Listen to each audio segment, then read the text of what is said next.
Hi, ഇന്നത്തെ നമ്മുടെ video ചലഞ്ചും കാര്യങ്ങളൊന്നല്ല. Thumbnail കണ്ട പോലെ തന്നെ ഒരു പാം റീഡിംഗ് ആണ്. എൻ്റെ കൈ നോക്കിയിട്ട് എന്തൊക്കെ കാര്യങ്ങളാണ് പറഞ്ഞത്, എന്നെക്കുറിച്ച് എന്തൊക്കെയാണ് പറഞ്ഞത് എന്നുള്ളൊരു വീഡിയോ ആണ്. നിങ്ങൾ ജസ്റ്റ് ആ ഒരു വീഡിയോ കണ്ടിട്ട് വാ, അതിന് ശേഷം എനിക്ക് പറയാനുള്ള കുറച്ച് കാര്യങ്ങൾ ഞാൻ പറയാം.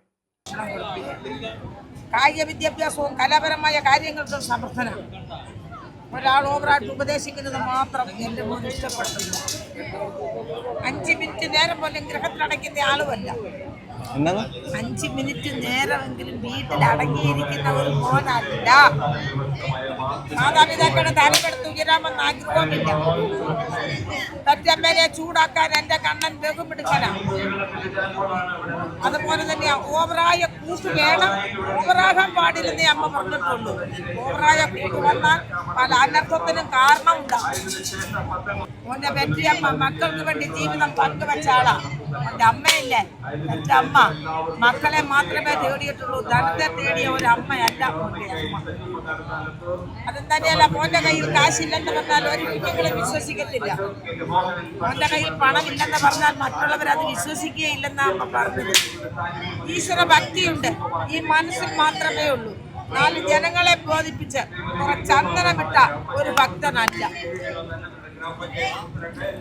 ഒരാളൊരു തെറ്റ് കണ്ടാൽ ആ തെറ്റ് മനസ്സിലാക്കി എടുക്കാൻ കഴിവ് എൻ്റെ മോൻ ഈശ്വരൻ തന്നിട്ടുണ്ട്. ഒരു ജന്മിയാകണമെന്ന്, കോടീശ്വരനാകണമെന്ന് യാതൊരു അഭിപ്രായവും ഇല്ല. എങ്കിലും ഒരു സാധാരണ ജീവിതം വേണം. ആരാന്റെ വണ്ടിയിലെ ഡ്രൈവർ ആകത്തില്ല, സ്വന്തമായ വാഹനത്തിൽ ഡ്രൈവറാകാൻ സ്ഥാനമുള്ളവനാണ്. ഒരുപാട് ദുഃഖങ്ങളും ദുരിതങ്ങളും അറിഞ്ഞ് അനുഭവിച്ച കുടുംബത്തിലെ മോന ഇപ്പൊ ഒരുവിധം പച്ച പിടിച്ച് വരുന്നുണ്ട്.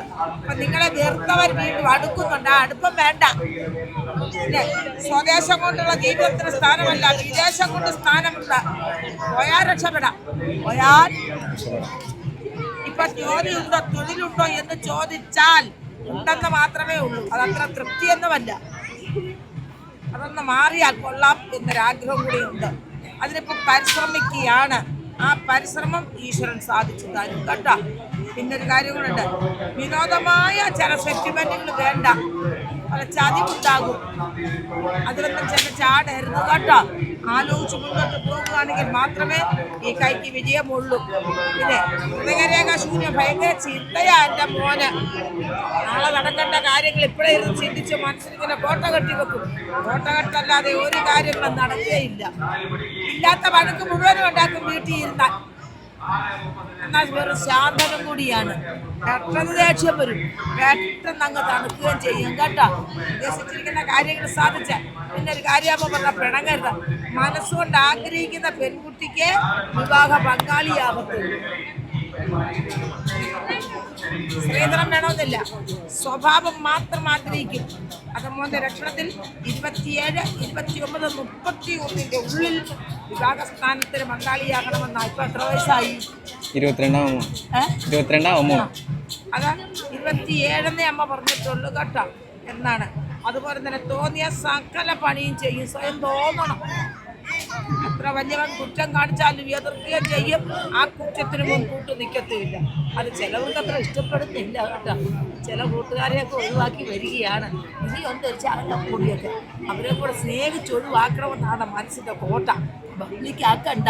അപ്പോൾ ആ ചിന്തയോടെ കൂടി പൊക്കൊണ്ടാട്ട് മോൻ്റെ അമ്മയുടെ ദുഃഖങ്ങളും ദുരിതങ്ങളും മാറി. നിങ്ങളുടെ കുടുംബത്തിൻ്റെ സാമ്പത്തിക പരാജയങ്ങളാണ് ഇപ്പോൾ. ആ പരാജയങ്ങൾ മാറി മെച്ചമായ ഒരു ജീവിതം ഈശ്വരൻ തരും. തെറ്റുവെല്ലാം പറഞ്ഞ അമ്മ ഇല്ലേ?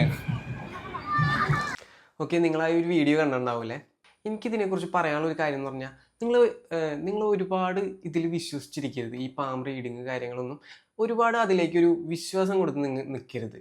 കാരണം ഇതിൽ അവർ ഒരുപാട് മെത്തേഡ്സ് യൂസ് ചെയ്യുന്നുണ്ട്. കോൾഡ് റീഡിങ്, അതേപോലെ തന്നെ മസിൽ റീഡിങ്, പാം റീഡിങ്, ഇങ്ങനെ കുറേ കാര്യങ്ങൾ അവർ ചെയ്യുന്നുണ്ട്. അപ്പം നിങ്ങൾ ജസ്റ്റ് ചുമ്മാ ഒരു ക്യൂരിയോസിറ്റിയുടെ പുറത്ത് ജസ്റ്റ് ഒന്ന് ട്രൈ ചെയ്ത് നോക്കാം. എന്താണ് നിങ്ങളുടെ ഫ്യൂച്ചറിനെ കുറിച്ചൊക്കെ നിങ്ങൾ പറയാൻ പോണേ. ആ ഒരു ക്യൂരിയോസിറ്റിയുടെ പുറത്ത് നിങ്ങൾക്കിത് എന്താണെന്ന് നമുക്ക് ജസ്റ്റ് ഒന്ന് ട്രൈ ചെയ്ത് നോക്കണോണ്ട് കുഴപ്പമില്ല. അല്ലാതെ ഈ ഒരു കാര്യം കേട്ടിട്ട് അയ്യോ എൻ്റെ ലൈഫ് ഇങ്ങനെ ആയിരിക്കുമോ, ഇനി ഇങ്ങനെയാണോ വരാൻ പോണത്, അങ്ങനെ ഒരുപാട് അതിനോട് വിശ്വസിച്ചിരുന്നു കഴിഞ്ഞാൽ നമുക്ക് ആ ഒരു കാര്യങ്ങൾ നിങ്ങളുടെ ലൈഫിൽ നടക്കണതായിട്ട് നിങ്ങൾക്ക് ഫീൽ ചെയ്യാൻ പറ്റും. കാരണം നമ്മൾ ആ ഒരു കാര്യത്തോട് വിശ്വസിച്ച് അങ്ങനെ നിൽക്കുമ്പോൾ ഓട്ടോമാറ്റിക്കലി നമ്മുടെ മൈൻഡ് ആ ഒരു കാര്യം ഇങ്ങനെ ചെയ്യാൻ തുടങ്ങും. നമ്മളറിയാതെ തന്നെ സബ് കോൺഷ്യസ്ലി നമ്മുടെ മൈൻഡ് അതുമായിട്ട് പ്രവർത്തിച്ചു തുടങ്ങും.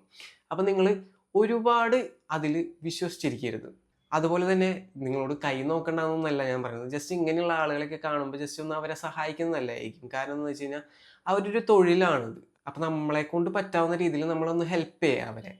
അപ്പോൾ ഇതിനെക്കുറിച്ച് നിങ്ങളുടെ അഭിപ്രായങ്ങളൊന്ന് കമൻറ്റ് ചെയ്യുക. ഈ ഒരു വീഡിയോ നിങ്ങൾക്ക് ഇഷ്ടപ്പെട്ടു എന്നുണ്ടെങ്കിൽ ലൈക്ക് ചെയ്യുക, ഷെയർ ചെയ്യുക. അതുപോലെ തന്നെ ഈ ഒരു ചാനൽ ആദ്യമായിട്ട് കാണുന്നവരാണെന്നുണ്ടെങ്കിൽ സബ്സ്ക്രൈബ് ചെയ്യുക. ഇതുപോലുള്ള വീഡിയോസ് ഇനിയും വരുന്നതായിരിക്കും. അതുവരേക്കും ബൈ.